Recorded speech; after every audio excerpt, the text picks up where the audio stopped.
I would like to thank the researchers involved in the ProfNet program.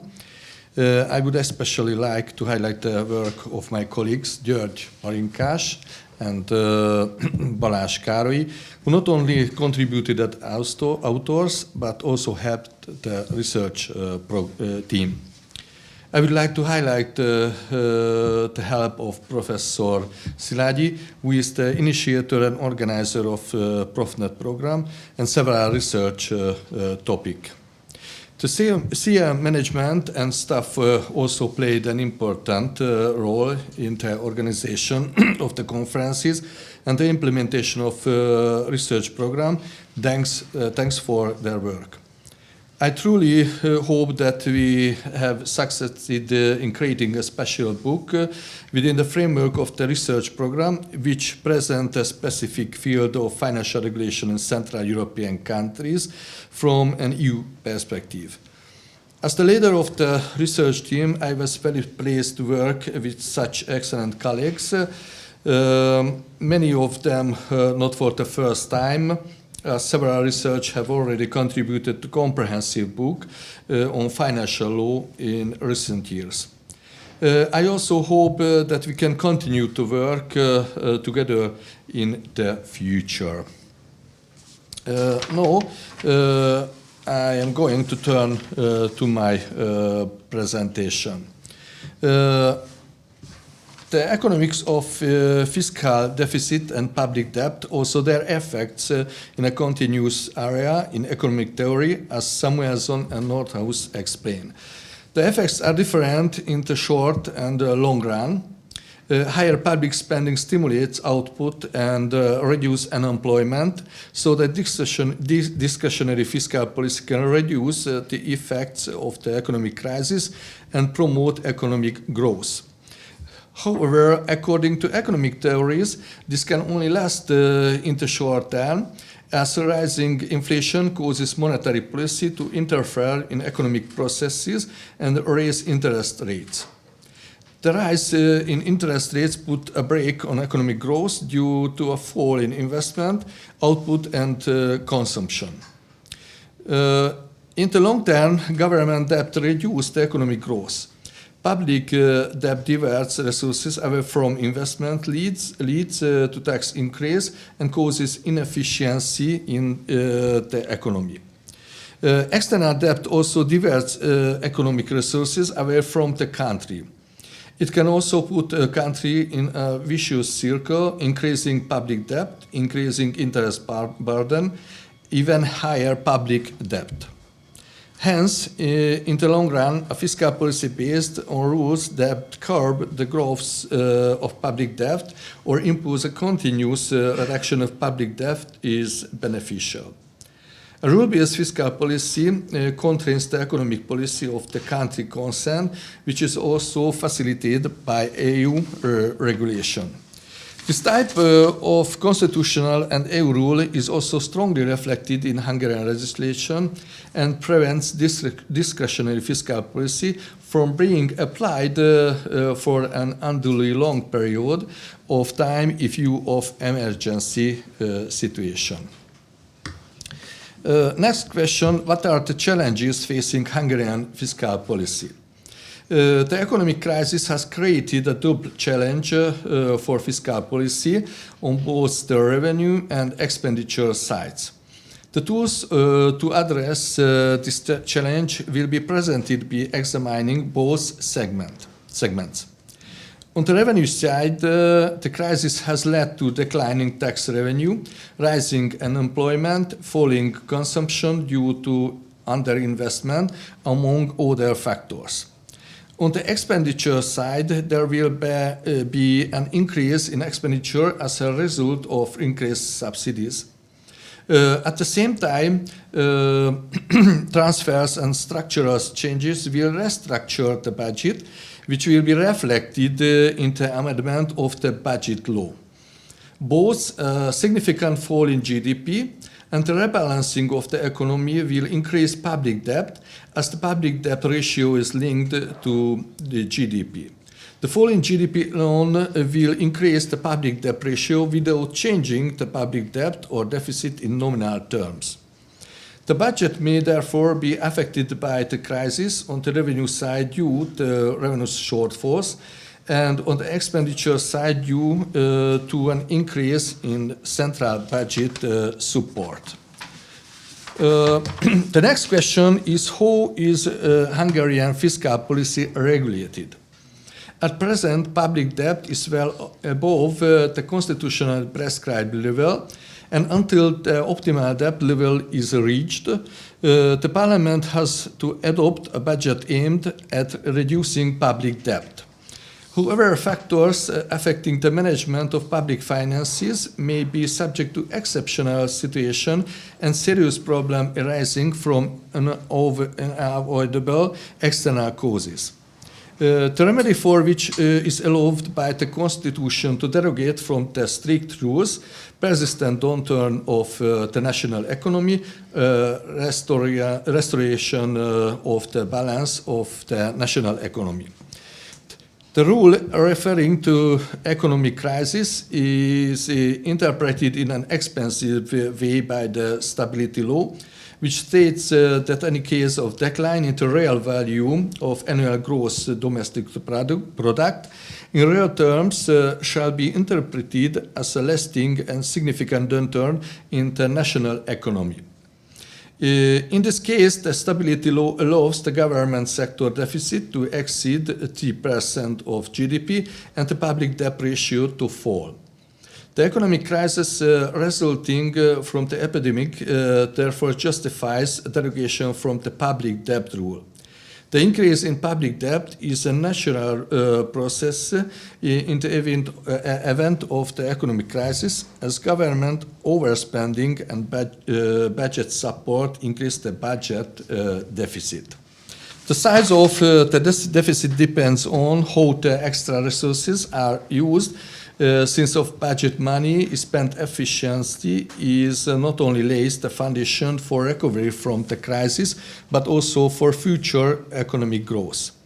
The public finance law provides a solution to the adverse development in the central budget through extraordinary measures aimed at implementing government tasks taken during the year and maintaining balanced fiscal management.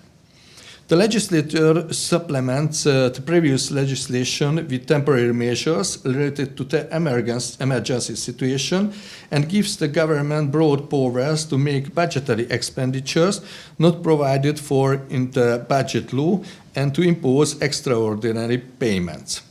The special legal order provisions provide for a mitigation of public expenditure rules, for example, derogation from the strict procedural and substantive rules establishing the payment obligations, the extent of which is determined by law, the extent necessary to restore the economic downturn and equilibrium. The legislator has taken account of emergency situation in the provisions of the fundamental law, since it is stated that in a special legal order, fundamental rights may be restricted beyond the limits of necessity and proportionality. However, excessive legal constraints on economic instruments may prevent the government from effectively managing the crisis. This is illustrated by the law to protect against the coronavirus epidemic, which strengthened and temporarily extended the government's emergency powers. Which areas have been affected by discretionary fiscal policy? Fiscal instruments can be divided into fiscal instruments affecting the revenue side of the budget and subsidy instruments affecting the expenditure side. Some of these instruments have already been introduced in 2020, while others came into force from 2021 onwards and started to have an impact from then on. In terms of mechanism of impact, support instruments have faster impact on the economy, while tax instruments have longer-term impact on economic agents, with some exceptions, such as the introduction of a new tax.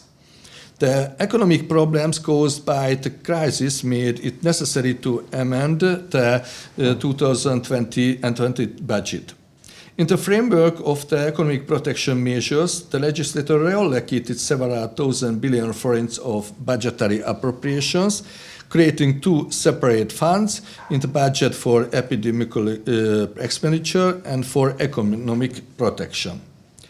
In addition to the transfer affecting the central budget subsystem, legislative amendments were also made to the local government subsystem.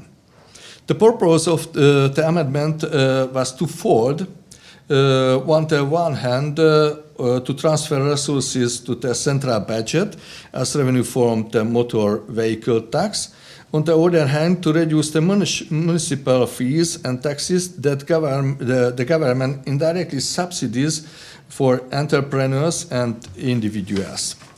As essential condition for local self-government autonomy is economic independence, which is supported by the constitutional provisions.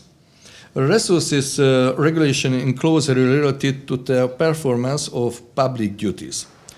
Although the state gradually took over a task from the local governments, centralization started in this area, but basic public services still remained with the local governments, for the financing of which the local government's own revenue are essential.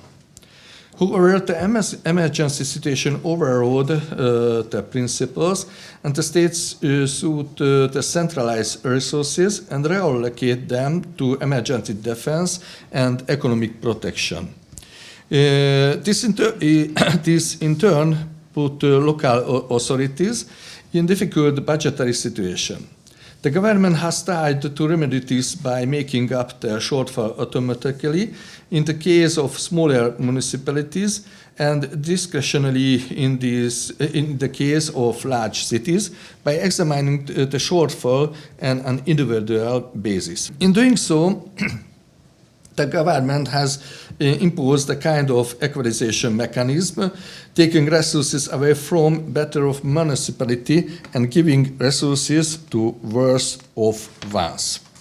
The rules and measures taken to tackle the economic crisis in the context of the COVID epidemic can be broken down into a number of areas, such as job preservation and creation support for priority sectors and domestic businesses, support for families maintaining security of supply, the application of official prices, and extra profit taxes. Job preservation and job creation is a priority in the government program. The fall in demand has forced workers to make redundancies or reduce working hours. The government introduced subsidies for reduced working hours up to 70% of the net wage share of the working time lost. Furthermore, in priority sectors, no employers' contributions were payable. Employee contributions were reduced so that no pension contributions were payable, and health insurance premiums were reduced to the statutory minimum. Support for investment and technological development has been prioritized to create jobs. In the aftermath of pandemic, strong inflation, both on the demand and supply side, emerged as the main economic policy challenge. In 2021, a fuel price freeze was introduced with a gradual change in staffing to avoid abuses and to preserve stocks and security of supply. However, the intervention in the market price led to a fall in supply. Distributors were not compensated. Before the market collapsed and supply problems increased, the government withdrew price fixing. A different regime was introduced for energy prices. An energy crisis sent market prices out of control, and in order to keep prices low for the public, it introduced official prices for electricity and gas. For basic foodstuff, price control were introduced, with the prices of some foodstuff having to be set and fixed by retail suppliers, and the lower price level of previous period, which became the prevailing gross retail price. In addition to all these measures, the budget has sought to find resources to finance the official price of energy and to reduce of budget deficit by introducing special taxes and increasing their rates. The surcharges and tax increase have affected several sectors, such as bank, oil producers, power plants, retailers, insurance companies, telecoms, and airlines. The fiscal policy objective of taxation is to divert the excess profits generated by inflationary prices into public spending. Finally, I would like to summarize the conclusion of my presentation. Fiscal development in 2023 were not favorable, and we did not comply with EU requirements. This is likely to result in an EU excessive deficit procedure for Hungary. Under the EDP, EU rules set out a timetable for deficit and debt reduction. The Hungarian government also seems to be committed to complying with the rules, but has taken slower steps to improve the balance indicators in order to preserve economic balance and ensure economic growth.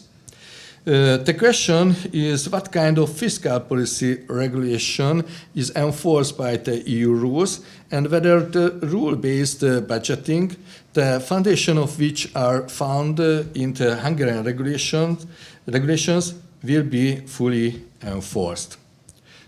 Thank you very for kind attention.